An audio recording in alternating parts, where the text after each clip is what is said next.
আচ্ছা, একটা কথা চিন্তা করেন, শয়তানের আগে তো কোনো শয়তান ছিল না, তাহলে শয়তানকে ধোঁকা দিল কে? ইবলিস যখন হযরত আদম আলাইহিস সালামকে সেজদা করতে অস্বীকার করেছিল, তখন তো কোনো শয়তান ছিল না, তবে তাকে কুমন্ত্রণা দিল কে? আমরা অনেক সময় ইবাদত করি, জিকির করি, তবুও গুনাহে লিপ্ত হই। আমরা শয়তানকে দোষ দিই, কিন্তু পবিত্র কুরআনে আল্লাহ তাআলা বলেন, শয়তানের কৌশল আসলে অত্যন্ত দুর্বল। তাহলে আসল শক্তিশালী শত্রুকে? সে হলো নফস। এটি মানুষের ভেতরে থাকা এক টাইম বোমার মতো। ইবলিস যখন অহংকারবশত সেজদা করেনি, তখন তার নিজের নফসই তাকে ধোঁকা দিয়েছিল। হাবিল কাবিলের ঘটনাও দেখা যায়। কাবিলকে তার নফসই নিজের ভাইকে হত্যা করতে প্রচলিত করেছিল।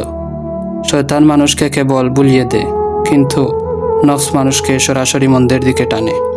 মনে রাখবেন, আপনার সবচেয়ে বড় যুদ্ধ শয়তানের সাথে নয়, বরং নিজের নফসের সাথে। শয়তান শুধু ভুলিয়ে দেয়, কিন্তু নফস মানুষকে গুনাহ করতে বাধ্য করে।